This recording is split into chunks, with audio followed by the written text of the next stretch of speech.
वाली सास। मेघा अपनी सास आरती और अपने पति सुंदर के साथ रहा करती थी। मेघा बहुत ही संस्कारी बहू थी, लेकिन उसकी सास की आदत तो थी अपनी बहू को तंग करने की, इसलिए वो अपनी बहू को बहुत ही ज्यादा परेशान किया करती।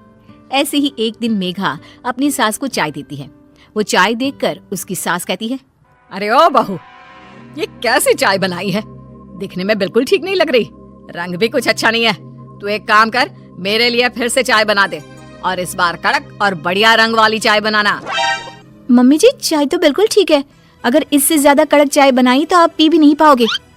तूने इसमें दूध कम पानी ज्यादा डाला है और पत्ती कम चीनी ठोक रखा है। ऐसे कोई चाय बनाते हैं क्या?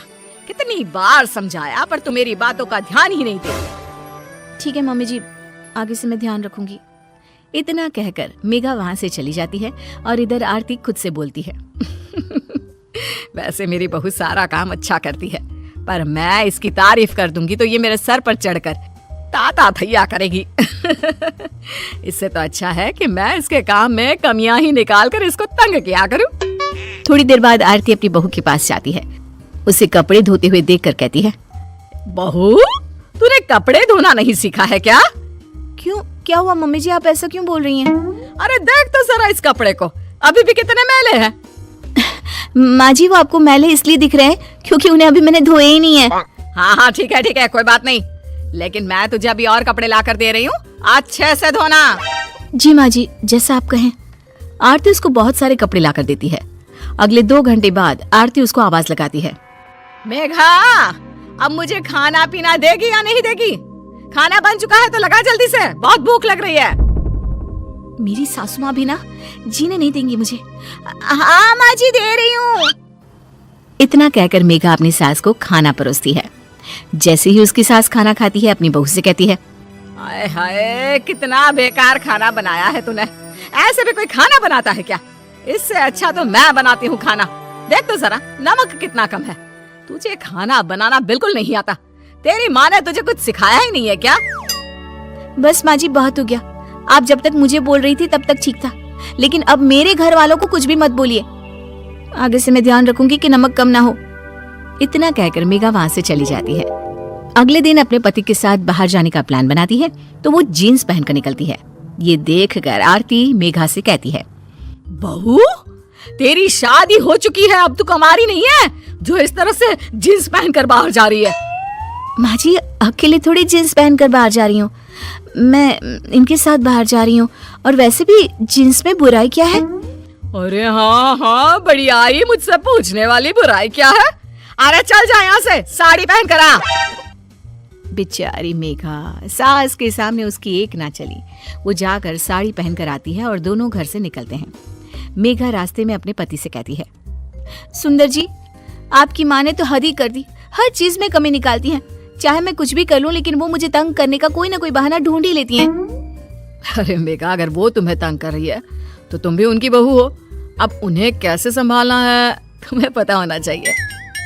पति की बात पर मेघा सोचने लगती है, सुंदर जी बात तो ठीक कर रहे हैं। अब ये मेरी सास है, जैसे मुझे ये तंग करती है तो इन्हें संभालना भी तो मेरा हक ही है।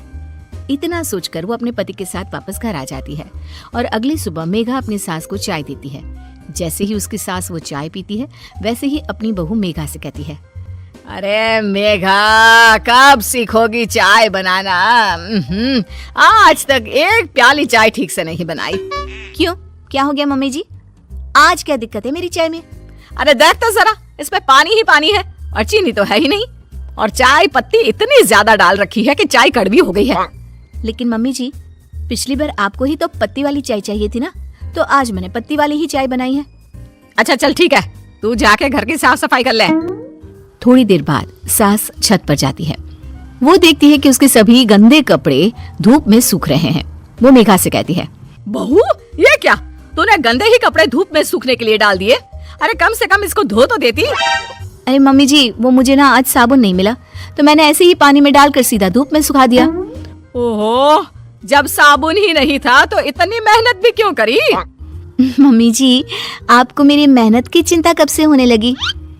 ऐसा कुछ नहीं है, चल जा, साबुन लेकर आ और इन्हें धोकर सुखा।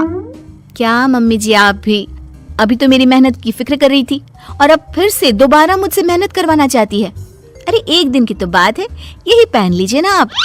बहू की बात पर हैरान आरती कुछ बोले बिना वहाँ से चली जाती है। थोड़ी देर बाद जब शाम होती है, आरती मेघा से कहती है, बहू आज खाना देगी या नहीं? भूखा ही रख रखा है सुबह से तूने। अरे लाती हूँ ना मम्मी जी। आरती को मेघा खाना देती है और जैसे ही आरती खाने का पहला निवाला अपने मुंह में डालती है, वैसे ही उसका मुंह जलने लगता है और गुस्से से तमतमाकर वो मेघा से कहती है, मेघा तुम पागल हो चुकी हो क्या? तुम सब भूल गई हो? अरे पहले कितना अच्छा बनाती थी सब, लेकिन अब तो सब कुछ सत्यानाश कर दिया है। क्यों मम्मी जी, अब मैंने क्या कर दिया? ये खाना देख रही है, इतना तेज नमक और लाल मिर्च तो तूने इतनी भरी हुई है कि मेरा मुंह जल रहा है इसे खाकर। अरे मम्मी जी, आपको ही तो थोड़ा तेज नमक और मसाले वाला खाना चाहिए था ना। कल मैंने ठीक बनाया था तो आपको अच्छा नहीं लगा, इसलिए आज मैंने थोड़ा सा नमक डाल दिया है और लाल मिर्च थोड़ी तेज कर दी। देखिए मैं भी तो खाना खा रही हूँ आपके साथ बैठकर, मुझे तो कुछ गलत नहीं लग रहा। ये सब देखकर आरती अब बहू की प्लेट से एक निवाला खाती है तो उसका खाना बिल्कुल ठीक होता है। अब वो अपनी बहू की चतुराई समझ जाती है। तो ये सब तू मुझे परेशान करने के लिए कर रही थी हैं? क्योंकि मैं तुझे हमेशा तंग किया करती थी, इसीलिए बदला ले रही है ना? अरे नहीं नहीं मम्मी जी, मैं तो बस आपके मुंह से सच्चाई निकलवाना चाहती थी कि आपकी बहू अच्छी है, बस आपको ही उसके काम में नुक्स निकाल कर तंग करने की आदत है। अरे मुझे माफ कर दे, मुझे भी तुझे इतना परेशान नहीं करना चाहिए था। आप क्यों माफी मांग रही हैं? आप तो मेरी माँ जैसी हैं और माँ बेटी के बीच नोक झोंक चलती रहती है, तभी तो कहानी में नमक मिर्च मसाला सब बना रहता है। इतना कहकर अब आरती और मेघा दोनों हंसने लगती हैं और सास बहू की कहानी इसी तरह चलती रहती है।